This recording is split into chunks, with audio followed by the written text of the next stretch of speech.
Now, Tom made a little tactical error there. He forgot to classify that material before starting to use the drop riffle sluice.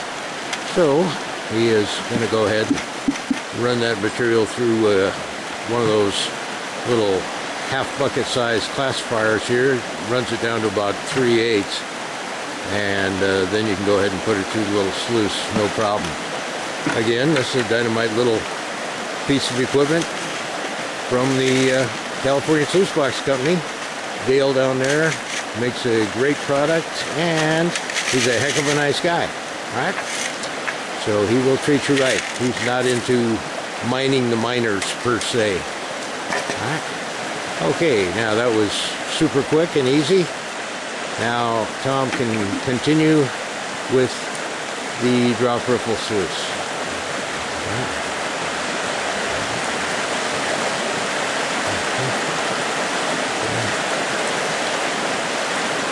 Why don't you pour most of the water out of that first? Makes it a lot easier on you. All right. Yeah. Not much in there. Yeah. There we go. Now when you get in. Yeah, about there. Now. Makes it easy to get handfuls.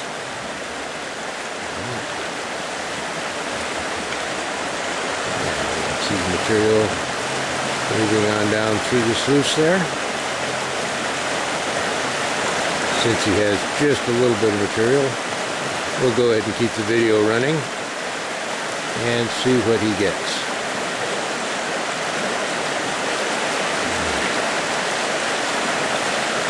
The thing about the drop riffle sluice is, unless you got a real big piece of gold, you don't see it show up, because it hits those riffles and immediately buries itself down into the riffle system.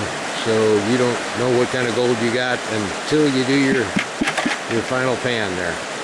All right. Okay. Put that back in the hole there. There you go. That's the 2-bucket method bucket. All right. I wouldn't pound on the bottom of the bucket if I were you. All right.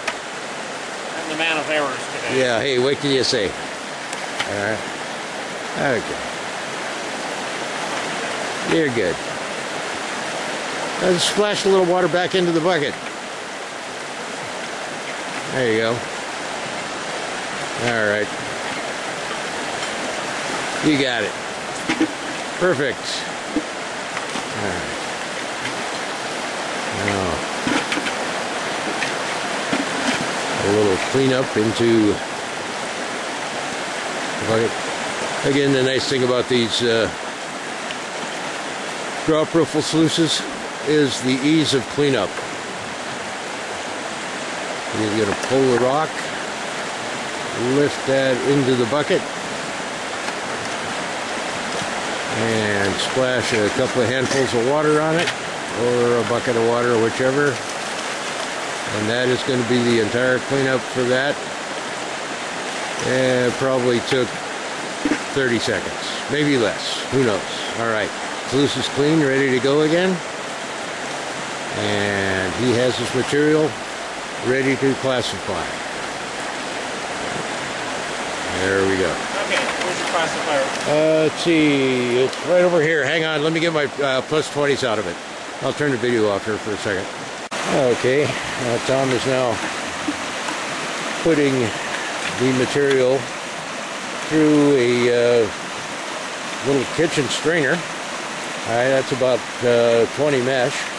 You can buy those down at Walmart, and they come in a 2-pack for like, $5 or so. And they, again, are worth their weight in Wildcats, because it allows you to get your material classified down and makes panning so much easier.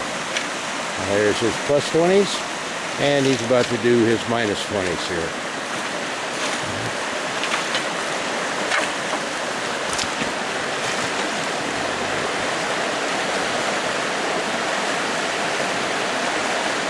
Boy, after all this, you better have some gold in there.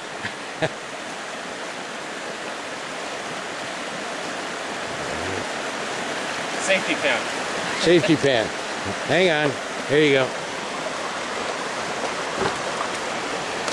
All right. Safety pan is the name of the game. And you notice that pan that I just threw over there, those are available from Red at Golden Sand Company out of Colorado. And you get I think about 4 or 5 of those in a little pack. You can put a full-size strainer into them, classifier. And they, again, are very, very useful here. Plus, now that we have a safety pan here to pan into, why, Tom can pick up his cons and take them back to run through the bucket sluice classifier back at my house. We'll kind of make this a full-fledged video here. Run from creek to home.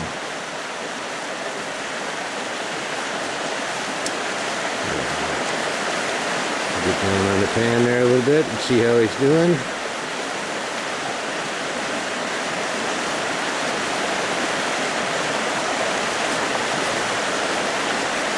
Boy, it sure is nice to see the sunshine today. We've had weeks of rain and clouds and nasties. Boy, it's so nice to get out here and actually have some sunshine. That is why we're here today. Especially after you fall in the water. Yes, we won't mention the fact that Tom has already managed to slip and fill his boot with water.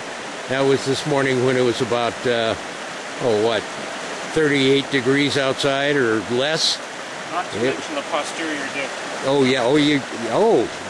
Your posterior was moistened also, huh? Yes. Okay. Well, you're probably really enjoying the sunshine now. You're going to dry out. All right.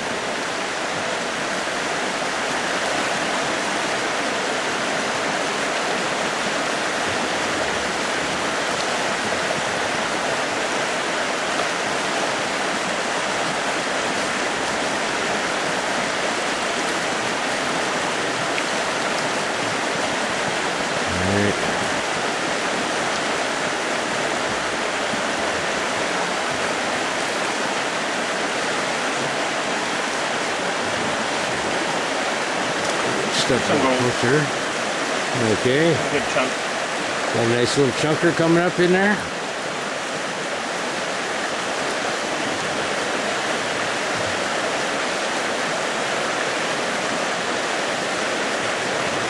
That's a chunky piece.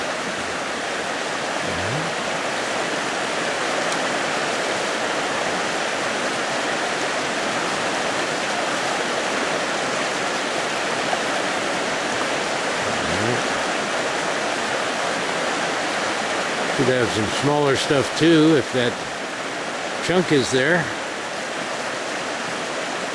Not much black sand at the bottom of that. That's weird. A lot of small stuff. Really, really, really fine stuff. Tons of it, but real fine. Yeah. Okay. Well, show me your little chunk of gold there. Excuse me.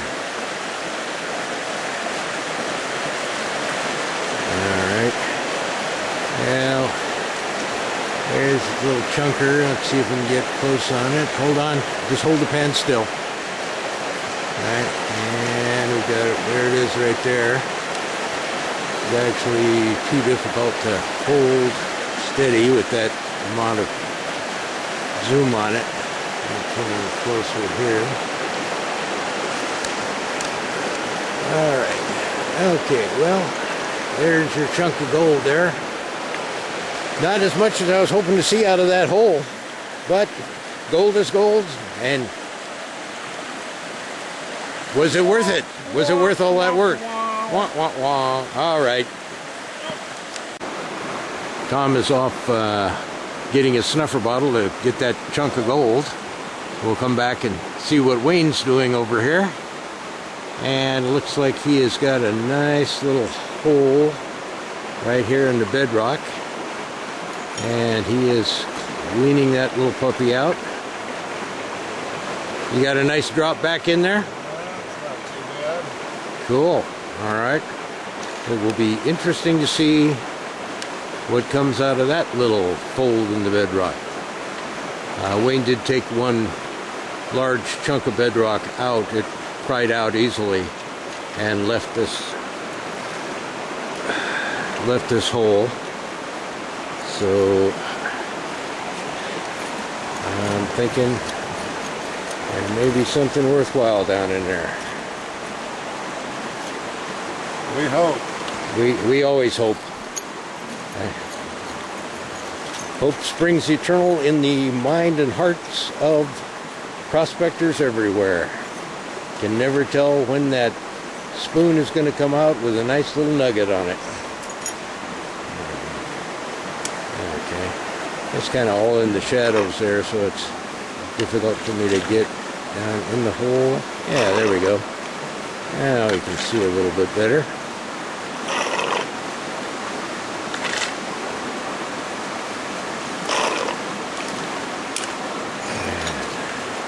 The idea is if you're going to go to all the effort to get down in that hole, the least you can do is clean it out completely. Oh, that's